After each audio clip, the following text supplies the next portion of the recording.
Okay,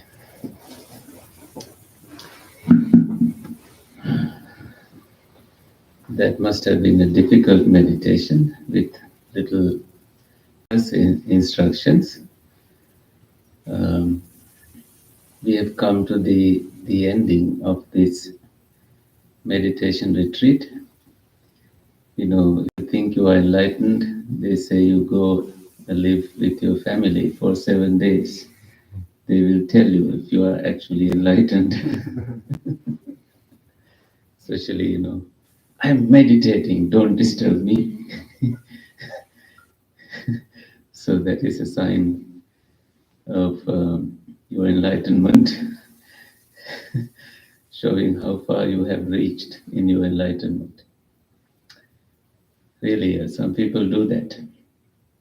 They try to control the environment where they are in, and that is where the work is. When they stop doing that, they are at peace. It's not about controlling the outside environment. It's about your response to it. This is where we forget. We become a little forgetful. So I like to share this story from Venerable Thich Nhat Hanh, the Vietnamese master who passed away about 2 years ago, I think. He lived in Plum Village. When he was a novice monk, his teacher told him to bring the meditation bell. This novice monk got so excited because my teacher is asking me to do this. So he slammed the door behind him. And the teacher stopped him and said, "My dear child, now come back." Close the door again. So this time, with full of his presence, he closed that door very gently. And his teacher never had to remind him again how to close that door, how to close the door. He learned it. And then he brought the meditation bell and anything else he was told to do, he did them happily, but with more mindfulness. Later, he became a big meditation teacher himself, and he was visiting Connecticut. At that time, he was friends with Thomas Merton, who also has passed away. He lived in this Trappist monastery, and Thomas had his own students that he taught to. So Thich Nhat Hanh was visiting this monastery and told this story to Thomas, from story from his childhood. This is what I learned from my teacher. And Thomas said, "Yeah, before even you tell me this story, I saw how carefully you closed the door. I saw it. You didn't have to tell me. I saw it. You're fully there with this one simple thing." And Thich Nhat Hanh went back to France, to Plum Village, and Thomas shared this story with his students, about Thich Nhat Hanh, his childhood, novice monk story, and his experience with Thich Nhat Hanh of closing the door, and that he shared this story. In that group, obviously there were many Catholic students, and there was this one Catholic lady. She was inspired. She went to Plum Village in France to see how Thich Nhat Hanh closed the door. Nothing else. So when you are practicing, cultivating mindfulness, it's not in the sitting only. It's not only in the sitting. It's in everything we do. In the talking, in the walking, in looking at someone, because you can burn somebody by just a look, right? You can just throw, You can just give the side eye, or can do a lot without talking. And you can slam the door to express anger. This door did not do anything, did nothing to provoke this anger, but the door has to endure this man's anger. There's a message in that, the way somebody closed the door, you know. And that, when you are in an environment where you feel that anger, you now you feel like walking on eggshells. This is when you know that it has nothing to do with you. It's that this other person is suffering. What will you do? You radiate compassion to them. You do not want to respond because that person is not in a place where they are able to receive your message. You have to be silent. Silence, mindful silence, and privately and publicly radiating loving kindness to them. That is the only way. And that is how we maintain our serenity, composure, peace. Because the moment you begin to address it, there is chaos. There is definite chaos. Your ego can get in the way, your, whatever the faults that they remember about you, they start to play that tape. There's no way you can correct them because they are entitled to their own opinions. And they say arguing with a fool means it only proves that there are two fools in this situation, arguing to win something. The Buddha said, when you give up winning and losing, you sleep well. There's nothing to win, nothing to lose. You just have your own precious moment, your own precious life, living moment to moment. For that, we need some discipline. Some discipline where you protect yourself from certain problems. You have your own rules that you follow, and you have these rules because you love yourself. In Sedaka Sutta, the Buddha said, you protect yourself, and by protecting oneself, you protect others. So the story there is that there were these acrobat performers, the teacher and then the student. And they performed, they can climb up this bamboo pole, and they don't fall. They can perform in front of a big crowd, and everybody loved their performance. They make money out of this, and they made this their living. And the teacher then told the student, let's do this continuously. You protect me, I protect you. And the student said, no, that's not how it works. You protect yourself, I will protect myself. And the teacher said, yes, that's what I meant.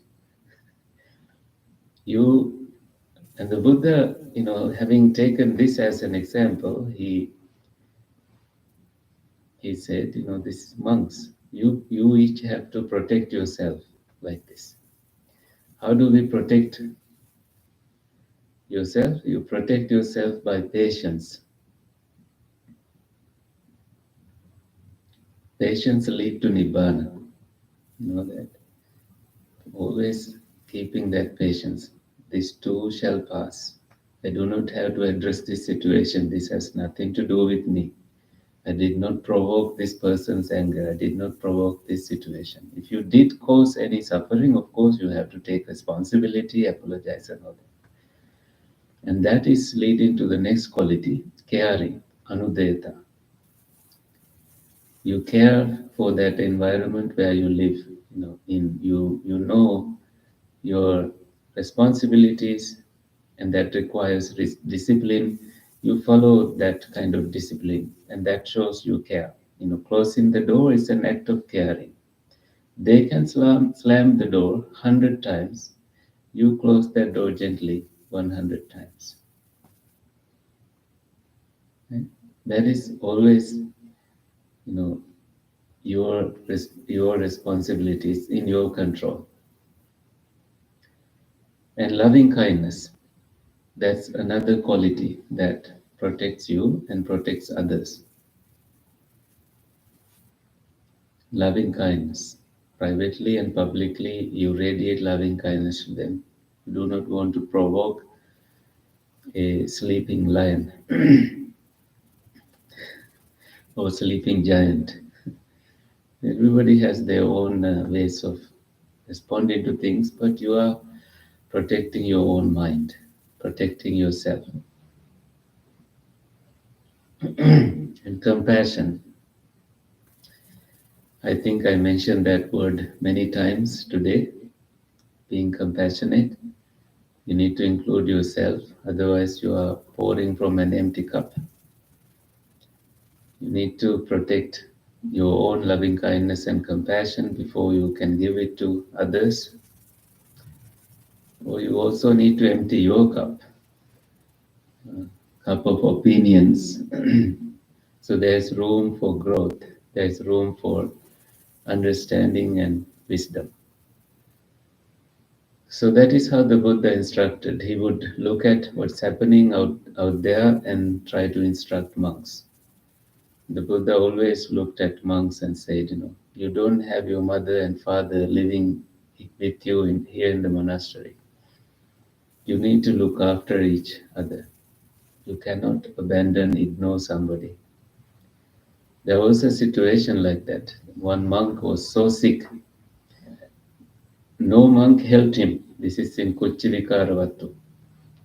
And the Buddha discovered the sick monk and asked the other monks, why didn't you help him? And those monks responded, this monk never helped us before, so we don't want to help him. This is when the Buddha said, no, that's not how it works.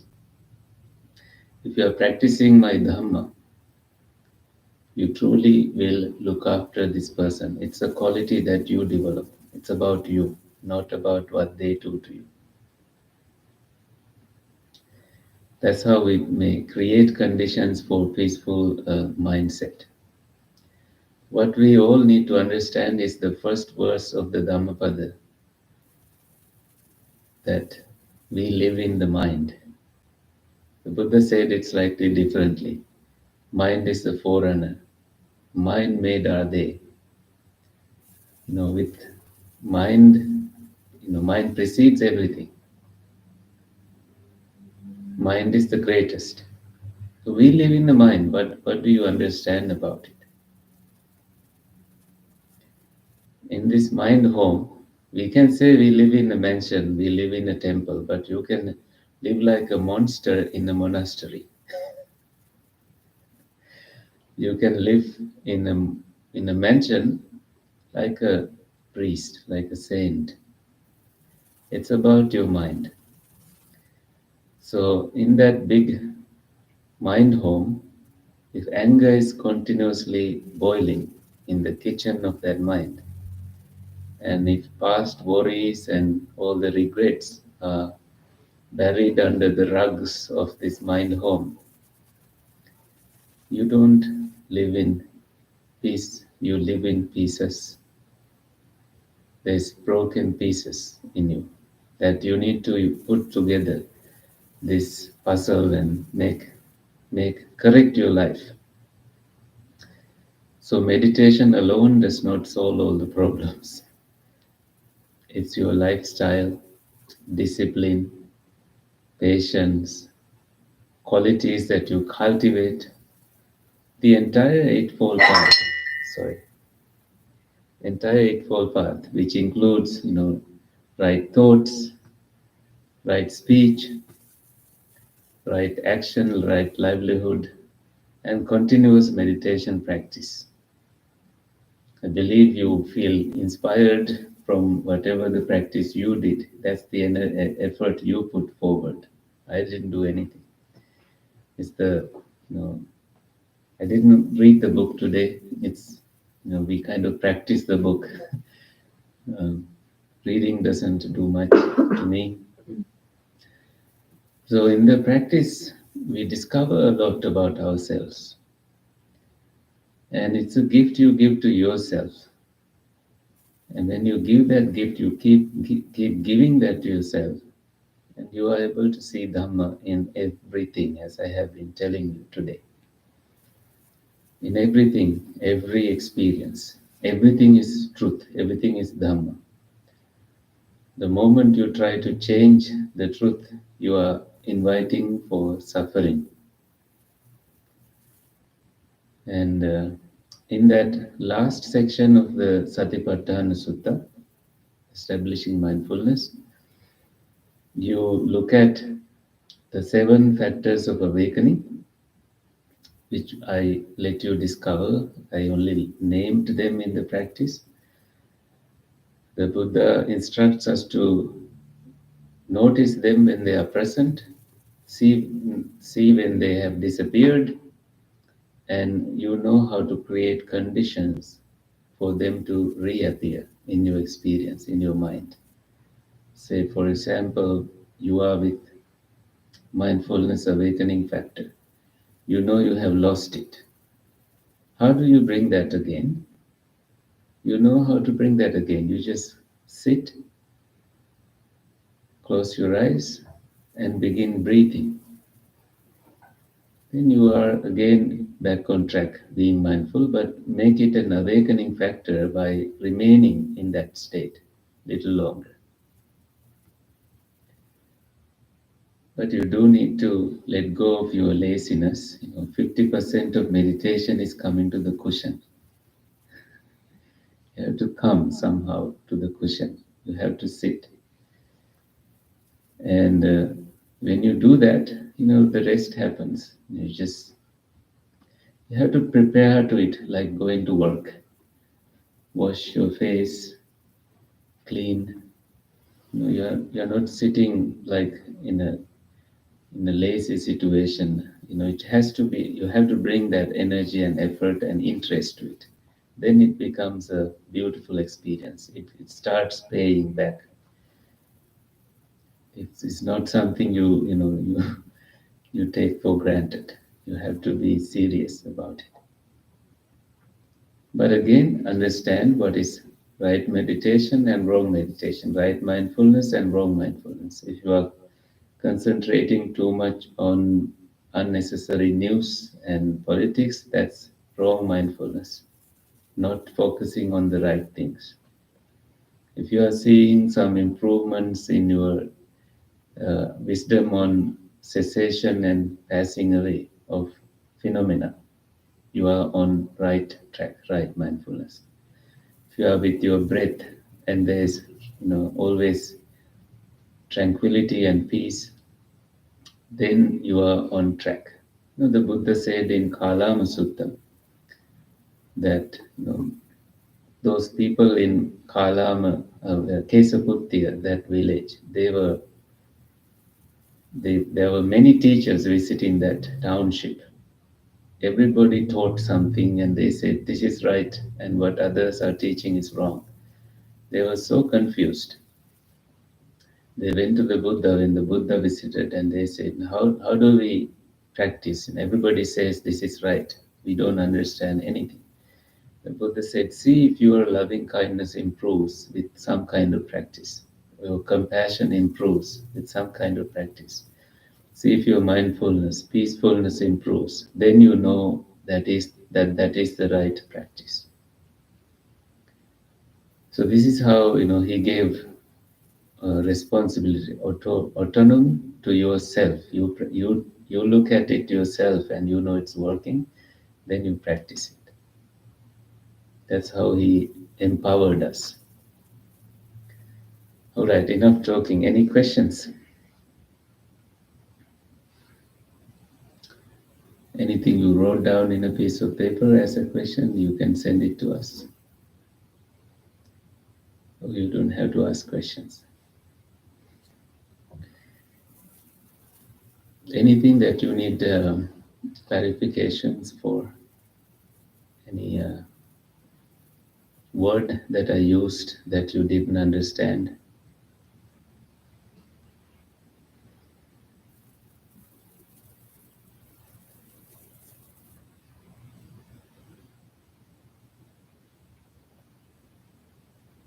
Which part of the day you liked the most? Maybe I should ask a question like that. Food? For me, it was the end, walking meditation into the meditation, into the discussion. Great. Very nice. Yeah, I really like the walking meditation. Really, yeah. It was really unstructured. We didn't have a structure. We just let everybody walk. Because you were in meditation already. The mind knew what to do most of the time. And then we sat in meditation. So it's always encouraged to sit at the end of a walking meditation. You walk for 20 minutes or so, and you come to the cushion and you start your sitting practice because there's so much energy developed at that point. So your meditation will be so different from just coming to the cushion and starting a sitting. Or if you came to the cushion and started your sitting and you tried meditating, it didn't work, you do walking meditation that day. That's enough. If you feel like sitting and you have the time, do sit. Sit as you don't set a time. You know that little novice monk who set a time to his meditation. His time was actually burning incense. He had a bunch of them burning, and he was determined that he wouldn't get up until all those were burnt. But sometime later he would slowly open his eyes to see if they are actually burnt. That's the wrong way to meditate. It develops impatience in you. That's not needed. So you need to really see that meditation is actually working in you. When you feel like you've done quality meditation, you don't have to push it forward. You just get up, slowly stretch. So that's how it works. Yeah. Thank you for that. Anything else?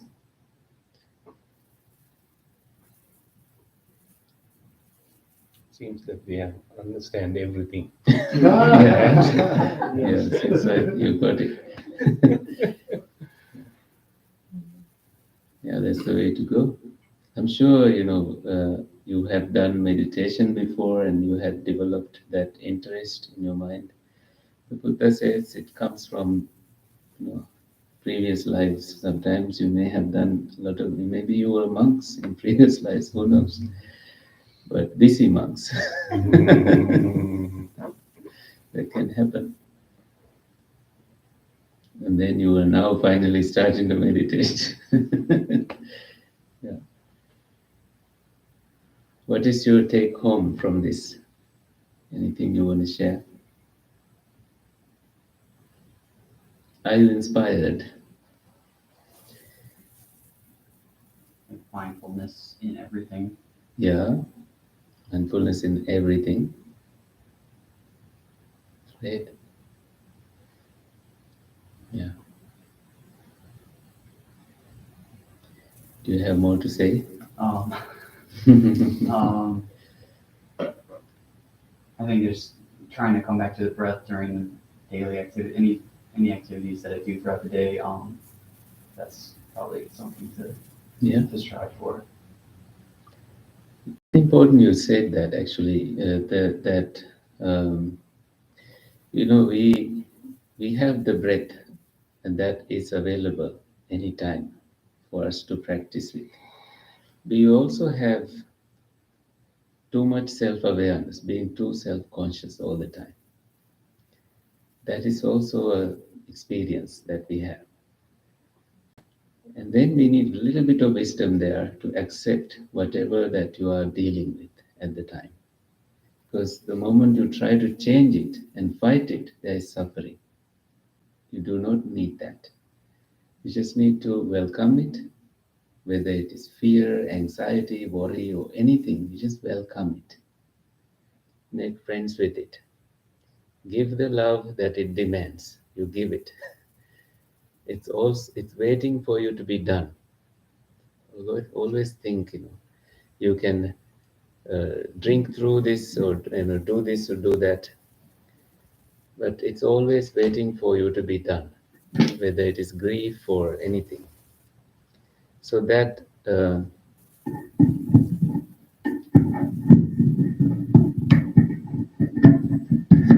sorry about that. Grief or any such emotion that you are experiencing, it's if you try to, people try to drink through it, run and forget it, but it's always waiting for you to be done and just welcome it at some point. Say, I'm fully here for you. There must be a reason why you are here. That is an act of loving kindness. You fully, you are fully available for it. You honor it. You give it the time, the attention it demands. You don't change the truth to be different from what it already is. Then there's liberation. It's done. It did what it had to do, and it will be disappearing slowly. Right? So that I think needs to be understood along with that mindful presence, because there is, it's like saying follow your heart, but take your brain with you. You got to always know that wisdom has to be guiding you, because in this kind of practice that leads to awakening, we need to always emphasize the wisdom cultivation. If it leads to some wisdom, and that you see personality change, character development, you know it's the right kind of practice. That puts you away from, excuse me, that kind of puts you into the right track. And that right track means, excuse me, um, okay, not suffering and being self-conscious.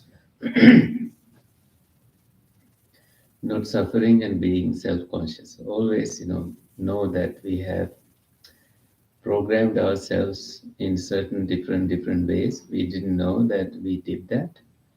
I was in St. Louis teaching a retreat, July 4th retreat for 10 days. There were two puppies in the monastery. Uh, they were brought to the monastery when they were very little, but in their previous place, they must have been abused. Nobody can touch these dogs. They jump, run away. They almost come closer to the retreatants, but the moment you try to pet them, they are skittish. They just don't want your touch. That's what is programmed into their subconscious. They don't know that happened to them. They can't tell that these people are really harmless, loving. It takes time. So with our own life, we need to take that time.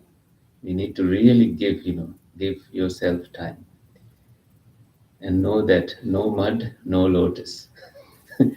If through that suffering you discover the beautiful person who's you, you fully embrace past mistakes, past self, and that way you are on the path to self-discovery, self-love. Through that you become a different version of yourself. You don't have to hide in that place. Thank you for telling that.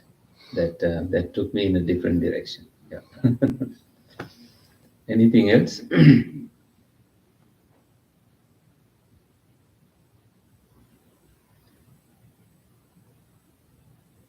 No? Okay, we can share merits today. Perhaps end the program here. Please join your palms together. It's lovely meditating with you. please join with this wish. May suffering ones be suffering free, and the fear struck fearless be. May the grieving shed all grief, and may all beings find relief. May all beings share this merit that we have thus acquired for the acquisition of all kinds of happiness. May beings inhabiting space and earth, devas and nagas of mighty power, share this merit of ours.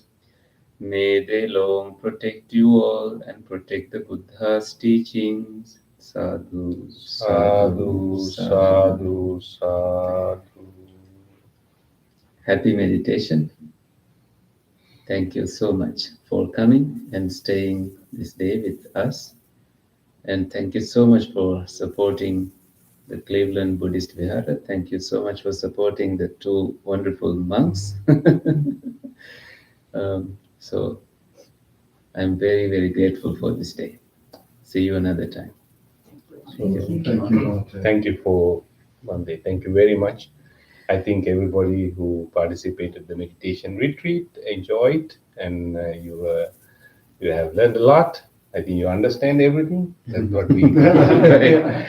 And so thank you very much, Bhante, for coming all the way from Boston and spending 2 days here. So we already completed the first day. So tomorrow we will have the meditation retreat for our kids. Okay. So so let us wish Bhante to be healthy and happy and to continue his this great service for the benefit of all world, and may he be able to attain eternal happiness of Nibbana. Okay. Sadhu, sadhu, sadhu. Thank you for everybody who is who came to practice meditation with us today, and also for all the supporters who was helping bringing food and arranging things. And may these merits be helpful for them all and helpful for you all and also your beloved ones. And may you all be well and happy and live healthy, prosperous, long life. Maybe we can do a short chanting. Yeah. Wish them all. Sabbitiyo vivajjantu sabbha rogo vinasatu mate bhavatvantarayo sukhi dīghāyuko bhava bhavatu sabba mangalang rakkantu sabba devata sabba buddhanubhavena sada sotti bhavantu te bhavatu sabba mangalang rakkantu sabba devata sabba dhammanubhavena sada sotti bhavantu te bhavatu sabba mangalang rakkantu sabba devata sabba sanghanubhavena sada sotti bhavantu te abhivadana silissa niccang vaddhapachayino cattaro dhamma vaddanti ayuvanno sukhang balang ayurarogya sampatti sagga sampatti mevaca ato nibbana sampatti minate samijjatu. Sadhu, sadhu, sadhu.